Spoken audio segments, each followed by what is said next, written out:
नमस्कार दोस्तों, मैं हूं नम्रता माड़ी का स्वागत है आपका नॉलेज टॉपिक्स में। तो दोस्तों, हम देख रहे हैं पाइथन ट्यूटोरियल और अभी हम जो टॉपिक कवर कर रहे हैं वो है जांगो फ्रेमवर्क। ओके, तो हमने प्रीवियस वीडियो में जांगो का इंट्रोडक्शन देखा, राइट। तो इस वीडियो में हम एडवांटेजेस ऑफ जांगो देखेंगे। ओके, सो फर्स्ट एडवांटेज है object relational mapping ORM support. Django provides a bridge between the data model and the database engine and supports a large set of database systems, including MySQL, Oracle, Postgres, etc. Django also supports NoSQL database through Django non-rel fork. For now, the only NoSQL databases supported are MongoDB and Google App Engine. Okay? तो ये बहुत important advantage है Django का। So let me explain this point. हमने previous videos में उप्स पढ़ा था, right, जिसमें हमने क्लास, ऑब्जेक्ट एक्सेट्रा देखा।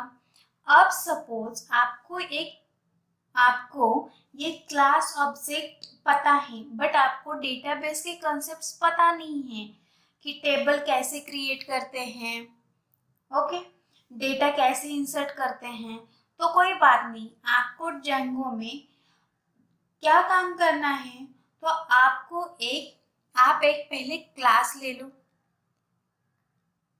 ओके, अब क्लास में कौन कौन से फील्ड्स चाहिए वो डिसाइड करो। सपोज मैं यहाँ पे बोलती हूँ एम्प्लॉय टेबल कंसिडर करती हूँ कि EID एम्प्लॉय का, फिर नेम आएगा, फिर एम्प्लॉय की सैलरी आएगी और एम्प्लॉय की ज्वाइनिंग डेट आएगी। ओके, अब next step is create object. तो फर्स्ट स्टेप में हमने क्लास बनाया, अभी नेक्स्ट स्टेप क्या है कि क्रिएट ऑब्जेक्ट। ओके, और जब आप क्लास बनाओगे तब मैं आपको एक कमांड दूंगी, उससे आपको एक डेटाबेस बन जाएगा। ओके, और उसमें एक टेबल बन जाएगा। मतलब मैं जो कमांड दूंगी यहाँ पे, उससे आपका यहाँ पे एक डेटाबेस बन जाएगा और उसमें एक टेबल बन जाएगा। ओके, जैसे आप ये क्लास बनाओगे, ओके, जिसका नेम आपके क्लास के नेम से मैच करेगा। मतलब डेटाबेस में जो यहाँ पे एक टेबल बनेगा उसका जो नेम है और जो हमारा क्लास का नेम है वो क्या रहेगा, सेम रहेगा। ओके, और आपने जो फील्ड्स लिए हैं कि यहाँ पे EID, ENAME, सैलरी, करेक्ट। तो ये जो आपने फील्ड्स लिए हैं वो आपके टेबल्स के क्या बन जाएंगे, कॉलम्स बन जाएंगे यहाँ पे।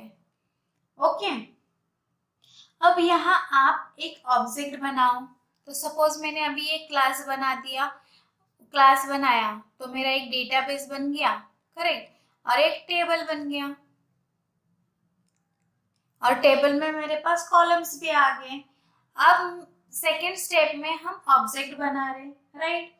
तो ऑब्जेक्ट में यहाँ पे हमें क्या करना है कि हमने यहाँ पे सपोज एक ऑब्जेक्ट बनाया और उसको हम क्या करेंगे, सेव करेंगे। तो यहाँ पे क्या होगा, एक रिकॉर्ड जाके इंसर्ट होगा।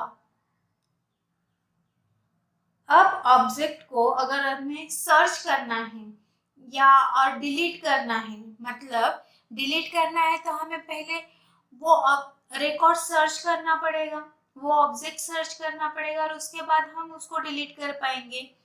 तो यहाँ से रिकॉर्ड डिलीट हो जाएगा, तो उसके लिए हमें सर्च और डिलीट यूज करना पड़ेगा, राइट। मतलब हम डील करेंगे इस ऑब्जेक्ट के साथ, बट जो एक्चुअल ऑपरेशन परफॉर्म हो रहा है वो होगा हमारे डेटाबेस में, राइट। तो यहाँ तक के समझ में आया कि पहले हमें क्लास बनाना है, देन ऑब्जेक्ट बनाना है। जो क्लास का नेम रहेगा उसी नेम से टेबल बनेगा, जो क्लास के फील्ड्स रहेंगे उसी नेम से टेबल के कॉलम्स बनेंगे। और जो ऑब्जेक्ट बनाएंगे उससे डेटा इंसर्ट हो सकता है, डिलीट होगा। राइट, यहाँ तक के समझ में आया? तो यही है ORM कंसेप्ट। ओके, अब नेक्स्ट पॉइंट है multilingual support. Django supports multilingual websites through its built-in internationalization system. So you can develop your website which would support multiple languages. Okay? तो हम पहले इसको समझते हैं कि ये मल्टीलिंगुअल सपोर्ट होता क्या है। तो देखो, अभी देखो कि हम एप्लीकेशन डेवलप कर रहे हैं इंग्लिश लैंग्वेज में। अब सपोज हम ये एप्लीकेशन किसी और कंट्री में ओपन करते हैं, सपोज जापान में, तो वहाँ पे भी इंग्लिश में ही ओपन होगा एप्लीकेशन, बट वहाँ उनको जापानीज में चाहिए, इंग्लिश में नहीं चाहिए। करेक्ट, मतलब हमारा जो कंटेंट होगा वो कन्वर्ट होना चाहिए। तो ब्राउजर में आप ऑप्शन आता है, आपने देखा होगा कि लैंग्वेज चेंज करने का, कि आपको कौन सी लैंग्वेज रखना है। तो इसी को बोलते हैं मल्टीलिंगुअल सपोर्ट। ओके, नेक्स्ट है framework support. Django has built-in support for Ajax, RSS, caching and various other frameworks. Okay, तो Django एडमिनिस्ट्रेटिव इंटरफेस प्रोवाइड करता है, मीन्स यूजर को मैनेज करना, टेबल्स को मैनेज करना, तो ये सब आता है एडमिनिस्ट्रेशन GUI में। ओके, और जो फ्रेमवर्क सपोर्ट है वो मैं आपको आगे समझाऊंगी। ओके, सो नेक्स्ट है development environment. So Django comes with a lightweight web server to facilitate end-to-end application development and testing.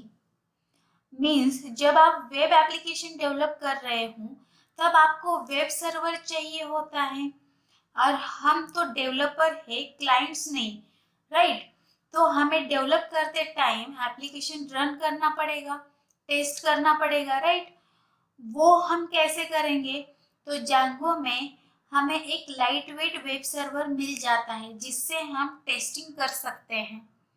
Okay, तो यहाँ तक के आपको Django के एडवांटेजेस समझ में आ गए। तो दोस्तों, अगर आपको ये वीडियो पसंद आया हो तो लाइक, शेयर एंड सब्सक्राइब कीजिए। Thank you.